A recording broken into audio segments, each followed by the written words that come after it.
di Madinah ini ada seorang Yahudi. Di riwayat yang lain dia bukan Yahudi, seorang musyrik Arab. Dia punya air, dia punya sumur namanya Bi'ru Rumah. Dan sekarang konon katanya Bi'ru Rumah ini masih ada. Sampai detik hari ini masih ada. Airnya tidak jalan, bekas sumurnya itu tidak jalan, namanya sumur rumah. Tidak jalan, tapi di sampingnya sudah digalikan sumber air. Dan tempat ini masih milik Utsman sampai detik hari ini. Bahkan rekeningnya atas nama Utsman ibn Affan. Keuntungannya miliaran dan digunakan untuk kaum muslimin. Inilah amanatnya Masya Allah orang-orang sana. Jadi tanah itu tidak dicuri, tanah itu tidak dirubah, itu miliknya Utsman. Dari zaman beliau membelinya, kemudian sampai detik hari ini dibuatkan rekening oleh mereka Utsman bin Affan. Dikembangkan perkebunannya ini, keuntungannya untuk kemaslahatan kaum muslimin. Subhanallahilazim. Nah, ketika Rasulullah SAW datang ke Madinah, orang ini begitu dengki dengan kaum muslimin. Kalau ada orang-orang Yahudi, orang-orang musyrikin di Madinah ingin ngambil airnya, oh tafadhal, silahkan. Tapi begitu lihat, kamu sudah masuk Islam, iya, beli, kalau mau beli, dijual. Maka orang-orang miskin dari kaum muslimin mengadu kepada Rasulullah. Wahai Rasulullah, Bi'ru Rumah itu air yang paling enak untuk diminum, air paling tawar, paling enak, paling sejuk. Tetapi pemiliknya selalu menyuruh kami membeli ya Rasulullah karena kami sudah masuk Islam. Maka Rasulullah mengumumkan suatu musabaqah di hadapan para sahabat. Man ishtara bi'ra rumah falahul jannah. Siapa yang mau membeli sumur rumah, maka aku jamin untuknya surga. Enggak ngomong 1, 2, 3, 4, Utsman berangkat langsung. Berapa engkau jual sumur? 200 ribu dirham. Sini aku beli. Dia beli. Setelah dibeli dia datang pada Rasulullah, ya Rasulullah, laqad ishtaraituha wa auqaftuha wa anfaqtuha lil muslimin. Aku sudah beli, silahkan aku wakafkan dan aku sudah infakkan kepada kaum muslimin. Bebas siapa yang mau minum, kata Utsman. Peristiwa kedua terjadi pada tahun ke-7 Hijriyah ketika Rasulullah SAW melihat setelah Fathu Khaybar, Rasulullah menaklukkan Yahudi Khaybar, kaum muslimin semakin banyak. Masjid itu sudah tidak menampung kaum muslimin. Masjid Nabawi sudah sesak.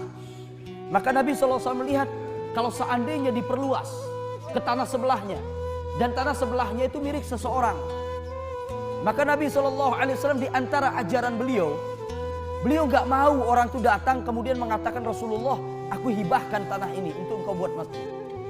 Ketika Rasulullah buat Masjid Nabawi, ketika beliau buat Masjid Nabawi, pemilik tanah ini 2 orang anak yatim, namanya Sahal dan Suhail, adik kakak, datang kepada Nabi, masih pemuda tanggung.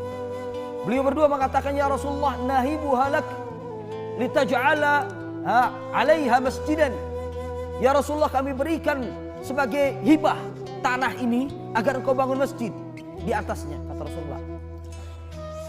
Sawimni kam ashtariha minkuma. Enggak, tawarkan kepadaku berapa aku harus beli dari kalian. Dari sini kata para ulama ada satu pelajaran, bahwasanya Rasulullah SAW orang yang berpikir jauh.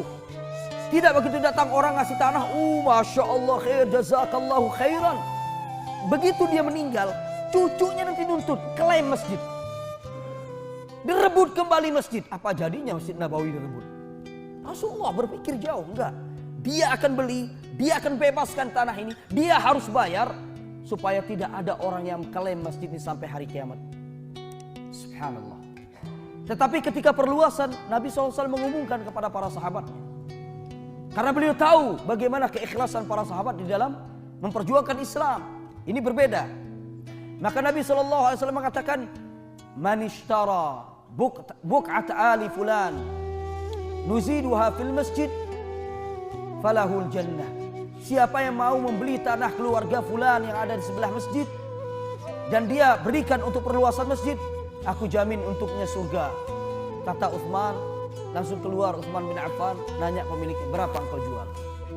Kemudian dibeli oleh Utsman bin Affan, kemudian beliau datang. Saat itu juga, Rasulullah bebas, silahkan perluas ya Rasulullah. Ya, kenapa Rasulullah tidak pernah laku? Menantunya. Kenapa Rasulullah SAW tidak pernah laku? Dia tahu keikhlasan Utsman. Kenapa Rasulullah SAW tidak ragu seperti 2 anak yatim tadi? Karena Rasulullah tahu Utsman tidak butuh dengan apa yang diberikan. Hartanya terlalu banyak.